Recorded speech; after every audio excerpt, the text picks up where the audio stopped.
대전시정실록 이번 코너 네 귀양살이입니다. 네. 두 분과 함께하는 시간인데요. 먼저 다시 귀양 오신 분입니다. 오광영 전 대전시의원 모십니다. 어서 오십시오. 안녕하세요. 예, 귀양 다시 오셨죠? 예, 잠깐 저 한양에 가서 콧바람 쐈다가 뭐 가마도 타고 하다가 다시 내려왔습니다. 네. 그리고 이분은 귀양 가실래다가 다시 난 한 번 더 갈래 해서 출마를 이어가시는 분이죠. 이제를 안필용 전 대전시장 비서실장 그리고 현재 대전 서갑 새로운 미래 후보십니다. 어서 오십시오. 네, 안필용입니다. 네. 도랑에 서 있습니다. 아 참나 이 4주 전에 우리 녹화할 때만 해도 이럴 줄은 몰랐는데 경선이라도 치르신 우리 오광영 의원님 이야기 들어보도록 하죠. 조승래 의원하고 이제 경선 치르셨어요? 예, 그랬죠. 예. 결과는 발표가 원래 공개가 안 되는 거죠. 결과 발표는 대외적으로 하지는 않고 네. 누가 결과를 이겼다만 하는 거고. 공개하는 거에 참관하는 사람이 뭐 메모하는 정도 그 정도를만 공개가 됩니다. 차이 많이 났어요? 아니면은 막 박빙이었어요? 솔직히 말씀드리면 당원에서는 큰 차이 없었고요. 거의 뭐 비슷했고 일반 시민을 대상으로 한 여론조사에서 차이가 좀 있었습니다. 결국은 인지도에서 밀렸다라고. 예, 맞습니다. 아깝다라는 생각이 들겠네요. 당연히 뭐 아깝다라는 생각을 당연히 인지상정이기 때문에 좀 하게 됐고요. 거기까지가 현재 상황이라는 거를 좀 자각하게 되는 또 계기도 됐죠. 네, 그래서 오광영 전 의원께서는 경선에서 분패하셔가지고 다시 귀향으로 오셨고요. 안필용 실장님은 여전히 후보십니다. 예비후보예요, 후보예요? 아직은 예비 후보죠. 법적으로 선관위에 등록을 안 했기 때문에. 그렇죠. 네. 일단 굉장히 분개했었어요. 기자회견도 열었었고. 그때 기자회견 보니까 분노가 상당하다는 거를 이게 느껴지던데 잠깐 소개해 주시죠. 일단 저희가 이제 서구갑에 민주당 후보가 5명이 있었는데 그 5명을 대상으로 한 공천 신청이 없었고요. 전략지역이라는 이유로. 그리고 5명 후보를 상대로 한 여론조사도 없었고 아무런 평가 없이 이제 임의로 3명을 선정을 한 거죠. 그래서 왜 임의로 3명을 선정했는지를 설명해 달라고 해도 전혀 설명이 없고 답이 없어요. 네. 재심 사유에 이제 그런 것들을 넣은 거죠. 왜 설명을 안 하냐라고 했는데 재심 자체를 받지를 않아요. 그래서 재심을 신청하는 이메일이 있거든요. 그쪽으로 이렇게 보냈는데 재심을 했다 안 했다라는 통보도 없어요. 아예 그냥 다루지를 않은 거죠. 그러니까 아무런 설명도 없고 이거는 이제 사실은 컷오프를 그렇게 시키면 후보를 죽이는 거예요. 정치를 하는 사람들인데 그 후보를 죽이는 과정에서 너를 왜 죽이는지는 최소한 설명하는 게 예의인데 그런 게 전혀 없었다는 거가 당이 저에 대한 배려가 전혀 없구나라는 판단을 한 거죠. 그래서 이분이 어떻게 할까 좀 궁금했는데 새로운 미래에 입당을 했어요. 네. 그거는 저는 뜻밖이었거든요. 왜 입당 거기로 한 거예요? 일단 영입 제한이 있었고요. 네, 영입 제한이 있었던 거고 그리고 민주당의 여러 루트를 통해서 왜 컷오프를 했는지를 설명해 달라는 얘기를 했지만 받아들여지지 않으니까 가만히 있으면 뭔가 흠이 있어서 컷오프 된 것처럼 돼버릴 거잖아요. 그래서 이런 식으로 어쨌든 4년 전에도 아무런 설명 없이 컷오프를 시켰는데 이번에 똑같이 그런 거기 때문에 그러면 당에서 나의 존재가 이 정도구나라고 판단을 할 수밖에 없고 이 정당이 나를 인정하지 않는구나. 그렇죠. 그런 와중에 영입 제한이 왔기 때문에 고심 끝에 그래도 발표 죽는데 소리라도 한번 질러보자는 심정으로 갔습니다. 안타깝다. 발표 죽는데 소리라도 질러보고 했다는 심정 그거는 참 씁쓸하네요. 네. 오광영 의원님은 안필용 실장님의 이런 행보에 대해서 어떻게 평가하세요? 그 심정을 이해는 합니다. 저는 솔직히 어떤 심정일 것이라는 거를 이해를 하고 저 또한 이번엔 경선을 했지만은 그 이전에는 경선을 안 해도 되는데 억지로 경선을 했던 경험들도 있고 그래서 그때 그런 것을 겪었을 때 어떤 심정 그런 부분을 좀 이해는 하지만은 한편으로 그것에 대해 탈당 후에 다른 당으로 가는 것에 대해서는 동의는 하지 못하죠. 어쨌든 그게 엄청나게 정치적 스스로 이렇게 죽이는 행위라고 판단이 되더라도 한 번 더 당 내에서 문제를 해결하기 위한 노력들을 좀 하시는 게 어땠을까 하는 것이 저는 솔직한 제 심정이고요. 좀 잡아주지 그랬어요. 그러면은 그 심정을 이해한다고 하면은 새로운 미래 가려는 조짐이 보였을 때 가면 절대 안 된다. 좀 참자 하고 뭐 예. 잘못했네. 네. 제가 전혀 그런 얘기를 안 한 건 아닌 것 같아요. 그러니까 오광현 의원님은 저한테 전화해서 이제 위로도 해주시고 했는데 지금 현재 정치를 하고 있는 그 어떤 분도 저에게 그 미래에 대해서 상의해 보자든지 또는 그 뭐 저의 분노에 대해서 같이 공감하는 분도 없었고 심지어 어떤 분은 제가 국회를 가서 그 길에서 우연히 만났는데 정말 고생했다는 말 한마디 없이 싸늘한 눈빛으로 저를 외면하고 가시더라고요. 새로운 미래 입당 이후죠. 이전이에요. 이전인데도 네. 왜 싸하게 봐? 저도 이해가 안 되더라고요. 누구예요? 삐처리해 드릴게요. 네. 예? 뭐 제가 실명을 밝히진 않습니다. 네. 네. 그리고 대전이 약간 정치력이 떨어진 이유를 알겠다. 그러니까 이 정치인들이 한 팀, 한 몸 이런 개념이 없는 거죠. 각자 도생인 거고, 그리고 남의 불행은 별로 관심이 없는 거고, 그리고 함께 가려고 하는 의지도 없고, 뭐 이런 거죠. 대전의 정치력이 좀 약하다는 평가에 대한 분석은 국민의힘 측이나 아니면 민주당 측이나 여러분들 하신 얘기가 공통된 것 같아요. 그러니까 좀 뭉치는 힘이 약하고 서로 이렇게 연대하고 챙겨주고 이런 것보다는 각자 도생 뭐 이런 얘기는 비슷한 것 같네요. 다음 방송 때는 아마 그 오광현 의원님은 이제 귀향 이제 정착하신 거니까 다시 귀향하시는 거고 안필용 예비 후보께서는 어떻게 될지는 모르겠지만 네. 상상은 됩니다만 그렇고 이제 선거 얘기해보죠. 네, 다른 그 대전에 총 7개 선거구가 있는데 유성구 갑은 어떨 것 같아요, 오광현 의원님? 유성구 갑은 제가 조승래 후보의 공동 선대위원장을 맡았기 때문에 압도적으로 이길 것이다. 저는 그렇게 예상합니다.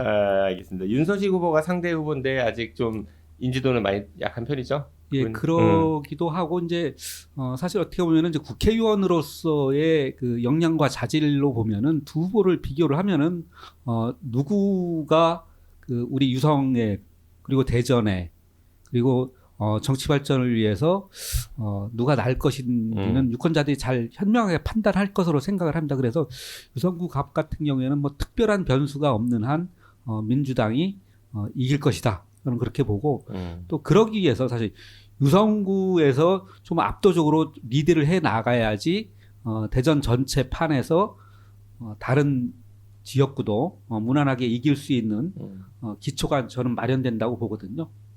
그런 거를 중심으로 해서 민주당이 열심히 뛰고 있습니다. 안필용 후보께서는 원래 유성을이었잖아요. 처음에 출발은 거기서 한번 버림받아서 밀려났는데 유성구 을은 어떻게 전망하세요? 거기도 새로운 미래 후보 있죠. 김찬훈 예비 후보가 있는데. 역시 비슷한 이유로 탈당해서 그쵸. 지난 지방선거 때 기준으로 봤을 때 거기가 대전시장이 한 7,000표 정도를 이겼을 겁니다. 유성을에서. 근데 그 결국에 이번 선거도 비슷하리라고 보고요. 그 제3의 후보가 몇 표를 가져가느냐에 따라서 달라질 거라고 봅니다. 그런 변수들이 있고 그리고 전체적으로 선거가 한 2번 정도 더 출렁일 가능성이 있기 때문에 그게 이제 어떻게 작용할지 이런 것도 봐야 되고 그리고 그 개별 지역구를 얘기하기 전에 사실은 대전 전체의 양당의 후보군을 봤을 때 그 이제 민주당은 후보군이 기존에 있던 분들 외에 새롭게 들어간 분들의 참신성이 좀 떨어지는 거 아니냐 이런 평가들을 하더라고요. 그리고 민주당 나왔다고 그러는 거 아니에요? 아니 그런 게 아니고 이제 새로 기존의 의원이 아니셨던 분들이 들어간 자리가 그렇다는 거고 그리고 국민의힘은 전체적으로 그 후보들의 무게감이 없다. 또는 뭐 중량감이 없다 이런 표현들을 하더라고요. 그러니까 양쪽 당 다 후보들이 그러니까 선뜻 그 손 내밀기가 어려운 게 아닌가 이런 생각을 좀 하죠. 민주당 같은 경우에는 여성 후보가 2명 있지 않습니까? 대덕구의 박정현 후보, 유성구 을의 황정아 후보 이제 2명 있는데 국민의힘 같은 경우 7명 중에서 여성 후보가 있나요? 사실 지금 안필영 실장님이 이야기하신 새로 들어간 후보 중에서 참신성이 떨어지는 후보, 뭐 누구를 얘기하는지 저는 미루어 짐작을 합니다. 누군데요? 짐작한 사람이. 굳이 제 입으로 얘기를 안 해도 굳이 해보세요. 그럴 건데 그 외에는 사실 어떻게 보면은 되게 좀 참신한 후보들이 좀 있지 않았나 이런 그 생각을 좀 해봅니다. 그래서 그런 부분들이 전체적으로 대전 유권자들한테는 소구력이 있게 어필될 것으로 저는 생각을 좀 합니다. 유성구 을은 사실 김찬훈 예비후보가 인지도가 썩 그렇게 높은 편은 아니어서 표를 분산 효과가 얼마큼 있을지 조금 저는 약간 좀 회의적이라고 생각이 들고, 뭐 유성은 민주당이 좀 유리한 판이죠 보통은. 근데 서구가 특히 서구 을이요. 네. 그 여론조사 꽃 결과도 그렇고 지금 대전 곳곳에서 나온 이야기가 박범계 의원이 좀 위험하다, 뭐 이런 얘기들을 많이 들리거든요. 어때요? 그 현장에서 보시기에는? 여론조사 결과를 오직 그게 맞다 틀리다 이제 이런 거를 좀 떠나서 일단은 박범계 의원 입장에서는 저는 예방주사를 미리 맞아서 다행이라고 저는 생각을 합니다. 왜 그런가 하면은 실제로 여론의 추이라는 것들이 쭉 대전에 7군데 발표가 됐는데 그 중에서 전혀 예상치 못했던 지역에서 고전하는 것으로 나오니까 그 부분들이 좀 더 분발하게 하는 그런 효과가 있어서 앞으로는 쭉 올라가지 않을까 이렇게 생각을 합니다. 새로운 미래에서 제3의 후보를 낼 가능성도 있는 지역이기 때문에 서구 을에도요? 네. 결과가 민주당이 쉽지 않을 거다. 그리고 현재도 민심의 이반이 적지 않다. 그게 여론조사에 드러난 거고, 그 사실은 뭐 저희가 길거리 통신이라고 할 수 있는 그런 부분들에서도 상당히 좋지 않다 이런 평을 하고 있죠. 서구을이 좀 그런 이야기들이 오가는 것 같고, 대덕구는 현역이 어쨌든 새로운 미래로 네. 간 거잖아요. 박영순 의원이. 거기는 좀 표 분산이 있을 거다 이런 예상이 좀 많아서 민주당 분들도 그렇고 상당히 대덕이 좀 고전할 거다 이런 전망들을 하는데, 우리 앞코너 박정현 최고 다녀갔지만요. 어떻게 보세요, 우광영 의원님께서는? 좀 대체적으로 정치 관련해서 관심이 많거나 정치권에 있는 사람들은 대전의 7개 선거구 중에서 제3당의 변수가 먹히는 데가 그곳이 아닐까 다들 그렇게 예측을 하는 건 맞습니다. 그런데 이제 이게 아까 안필려 실장님 그런 말씀하셨는데 선거 한 달 채 남지 않았지만은 그 사이에 한두 번 정도 좀 출렁이는 어떤 그 과정들이 있을 겁니다. 이제 그 속에서 얼마나 결집을 하느냐, 이것이 참 그 중요한 변수가 될 것 같아요. 특히 민주당 같은 경우에는 지금 뭐 오늘 이제 이재명 대표가 은흥정에 와서 저도 이제 갔었는데요. 가서 대덕구에 계신 뭐 당원들 이야기를 들어보고 하면은 어쨌든 그런 그 당원들이 느끼는 어떤 긴장감 이런 것들이 아주 많이 있는 것 같아요. 그래서 계속해서 좀 결집하려고 하는 노력들을 좀 많이 하고 있는 것 같습니다. 네. 그럴 가능성은 없어요. 사실 이번 선거가 새로운 미래도 그렇고 더불어민주당도 그렇고 윤석열 정권에 대한 심판을 해야 한다 이런 기조는 같은 거잖아요. 네. 거기에 이제 새로운 미래는 플러스로 민주당이 지금 이재명 대표의 그런 이제 그쪽 표현으로는 사당화 이런 걸 비판하면서 이제 떨어져 나온 거니까. 근데 1대1 구도가 아니면은 심판하기 어렵다. 그래서 국민의힘 후보가 어부지리로 당선될 가능성이 있다. 그러면은 모두 두 당 후보 모두가 그 비난을 피할 수 없을 것 같은데, 두 후보 간의 뭐 경선을 통한 단일화 이런 가능성 전혀 없어요. 일단 그런 게 되려면 그 민주당 후보들이 제안을 해야 되는 거잖아요. 근데 뭐 제가 알기로는 전혀 없는 걸로 알고 있고, 그리고 어쨌든 그 박영순 의원 같은 경우는 이제 민주당에서 잘라내려고 했던 분이기 때문에 그 단일화 제안은 없을 걸로 보고, 그리고 그 윤석열 정부를 심판하는 게 민주당의 전유물은 아니기 때문에 그 새로운 미래도 윤석열 정부 심판에 대한 걸 갖고 민심의 평가를 받겠다 이런 판단이 있는 거고요. 그리고 이게 새로운 미래를 이제 분열적 당으로 이렇게 낙인 찍는 것도 전 동의하지 않습니다. 알겠습니다.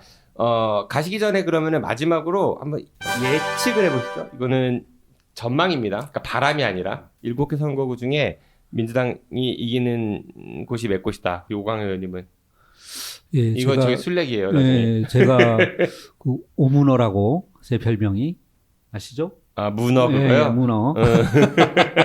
네.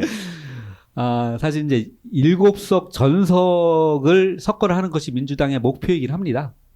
그런데 지금 현재 여러 가지 구도로 볼 때는 한두 곳 정도는 그 부득이하게 내줘야 되지 않을까. 그런 내줘야 하지 않을까? 그렇게 생각을 합니다. 근데 그런 부분에 있어서는 뭐 어쨌든 그거는 내기이기 때문에 그러니까 단정적으로 얘기를 하고 나중에 한 달 후에 우리 방송할 때 이거는 결과가 나오지 않습니까? 네. 예. 그때 네. 평가를 받겠습니다. 예, 그러면은 한두 곳이 어디예요? 그거를 이야기를 하면 이제 이게 이제 복잡해지기 시작. 뭐 복잡해요. 얘기가 복잡해져요. 내기가 뭐가 맞습니다. 복잡해요.